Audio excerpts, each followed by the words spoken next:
So hello po, magandang araw po sa ating lahat. Meron tayo dito ang panibagong property po sa bayan ng Sampaloc, Quezon. Dito po matatagpuan ito sa Barangay Caldong. So ito po yung property niya, tabing kalsada.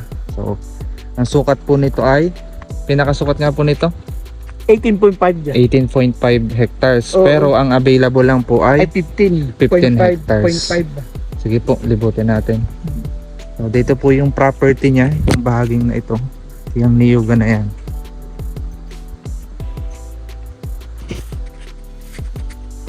Bale, ito po yung Barangay Caldong, tapos Oo. yung kabila doon ay Mamala.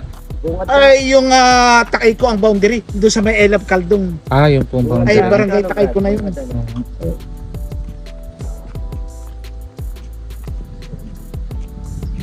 Medyo mataas lang po yung kalsada doon sa property niya.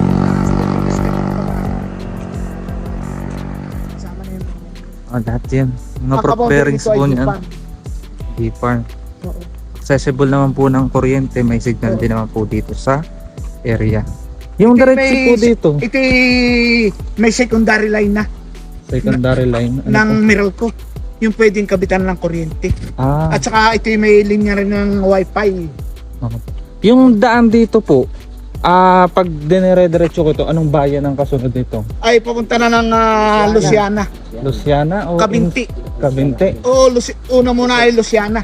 Laguna. Sago pa pala ng Luciana yun. Oo, oo. Daan. Akala ko Ang kaboundary ano dito tawag ay Luciana at Kabinti. ay yung ano pa, Infanta. Ay Infantay kabila na. Kabila pa. Malayo pa. Dulo pa. So, bali Real kung muna bago Infanta. malapit lang pala to, Laguna pala. Yun. Pero kung sa Manila, siguro yung mga 3 hours drive lang to. Yan yung sinasabi kong parang Mines View. Sa Baguio. Oh, Mines View. Alin po dito? Ito, hindi na ito. Hindi na. Ito lang talaga. Ito, Parang haba ng frontage niya, ano? Yan ang boundary. Ito may kahoy na ito. Ito. Yan ang dipan na. Ito ay, ano nga tawag yan, oh? Yung bilog na yan. Anong prutas yan? Yan ay yung merinda. Yung passive crop. Merinda. Yun, ito lang pala yung property po niya. Yun yung boundaries. Alin yung sinasabi pong Mines View? Tingnan natin. Yan. Pakita Ito ang natin Caldong yung proper. overlooking. Yun po yung property natin. Yan po. So dito may magandang overlooking dito. Ayan po. Para kang nasa Tagaytay. Yan po yung town proper ng Caldong po. Kita. Then, ito po. Boundaryhan na dito ng property. Iba na po ang owner nito. Ang ganda pala nito, oh. May lake siya. Anong ano ito? Dwarf. Hindi, dwarf po. Tas yung anong yan. Ang ganda ng lake niya. Lake yan ay Deep Farm Lake. Deep Farm Lake. Ang ganda. So yan po ang kalapit ng Yan ay mga man-made lake. Puro man-made yan. Yan ay pagka gustong i-harvest ang isda. Yan ay may gate valve siyang binubuksan. Sinisisid siya at binubuksan yung gate valve. Dito sa property na ito, meron din siyang gano'n. May lake din, oh, malaki. Tingnan natin. Kaya natin mapasok yan? Oo, malapit lang. Malapit lang. Sige. Tayo papasok doon sa loob. Oo. Hanggang tula sa ating pinunta. Oo. Haba ng frontage po niya, guys. Pare kayo nasa kada poste kasi 50 meters. 50 meters siya. Dito, simula dito. Isa, dalawa, tatlo, apat. Siguro 50. mga 200 meters. Panigurado yung kanyang ito ang front area ng lupa. 15 hectares.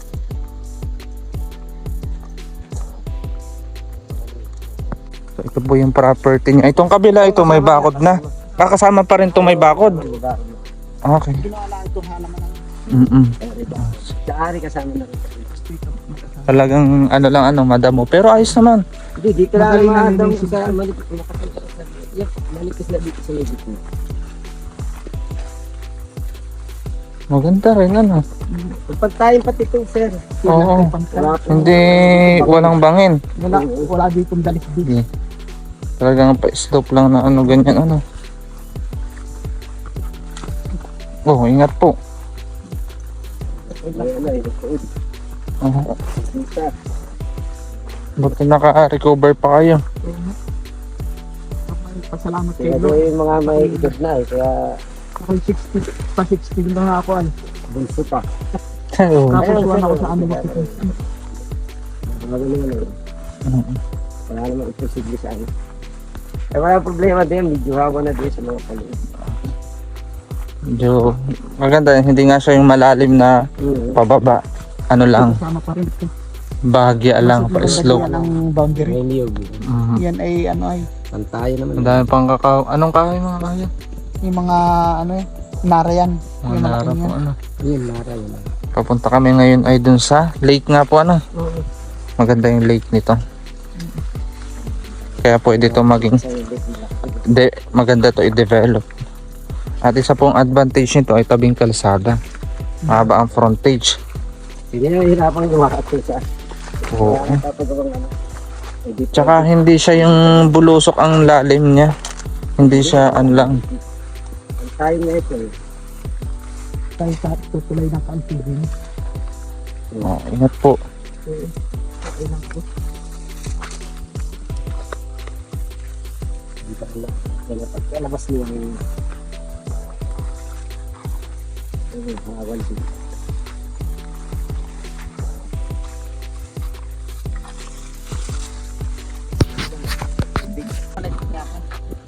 Talagang pinagtataniman po. Sayang, para hindi nga naman sayang. Sili oh. Oo, feeling nga yun. Ang ganda. Sa yung lake. So, may mga nakikitaniman din naman daw po dito. Oh, wala na bahay doon maganda oh. Ay. Ayun nga yung may lake yun. Oh, ito yung lake. May aso lang doon kaya tayo hindi makakalapit. Oh. I mean, yung bahay na yan ay Yan Hindi ay hindi kasama yan. Kontra kasama. likod. Likod ang Saan ang daan yan? May daan sa pala. kalsada. Yan ang tabi na kalsada. Ah, Oh, malapit sa malapit kalsada. lang. Ito malapit lang to kalsada. Yan oh. Yan ay isang nitong property. Kaya lang nagbahay na sila. Tinahayan agad ay. Kami nagkaroon ng subdivision plan na hindi nila nasakop. Kaya yan ay pinuwera na. Yan ay 300 square meter lang. Ah, okay. Oo. Tapos yung isa ay ganun din 300 square meter. Karapit doon. Ibubukod naman yan. Ibubukod na. Saan natin yung magandang lake. Ito sir yung lake. Yan ay tabi ng karsada. Doon ang Kasama na yan ay. karsada na yun. May isad-sad din sa tabi. Eh, kasama yan. Ayun. Lake na yan. Mga ilang ano itong lake na ito nung sinukat. Ay ito ang ano na yan ay 1 hectares and half. Yung 1.5. lawak niyan. Ang laki. Oo. Pwede yung pang ano. Mabuslot. Maano kayo. Hindi. Okay lang ako. So yan po. Yan. Oh. May daan doon. May daan doon sa tabi ng karsada. Ah, Naka-separate yung daan. so ito po sakop dito ng property. Oo. Hanggang doon sa Gandang lake. hanggang doon sa gubat. Yan ay Hanggang doon pa po yan. Malawak yan ay po. ito ay pwedeng may daan doon sa likod. Kabila daw, may daan. Aha. May daan yan pagka pinakayod sa bako ay pwedeng daanan ng sasakyan. Kaikot. Dahil may right of way na naman doon na akong binili. Meron na din po doon. Oo. Ay doon tayo mamaya titignan natin. Sige po. Sige po. Saan po yung daan natin dyan? Dito yung highway. Dito tayo nagbula. Mhm. Dito palabas. Na dito yung ano ng dipan. O yung kanina. Yung boundary, hanggang- oo. Opo. Ito yung naka-separate na nakahiwalay. Na 1.5 at saka ito yung isang 1.5 sa tabi din. Bali ang kalsada pala dito, parang dito dumaan. Na dito sa tabing ito. Itong tabing ito. Itong tabing ito. Yan yung Oo. kalsada. Oo. Ito yung nakahiwalay na ito yung nabigtan ng mga pinsang ko. Itong dalawang 1.5 Oo, dito. itong tabi, oo. Tabi naman. Mhm. Yung may bahay ay ito. Itong tabing ito. Pero may karsada rin na ring lake. Mga sad-sad sa tabi. Oo. So, may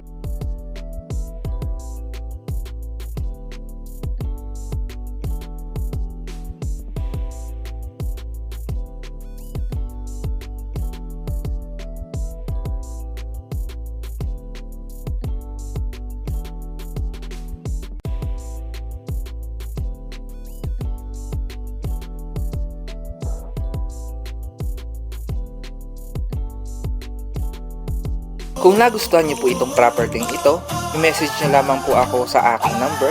Available po yan sa WhatsApp at Viber. O kaya naman sa aking Facebook account, Peter Purificacion-Ulayaw. At huwag niyo rin kalimutan mag-subscribe para lagi po kayong updated sa aking mga bagong upload na property. Baka sa kasunod na upload ko, ayun ang farmland na hinahanap mo. Yun lang, maraming salamat sa panonood.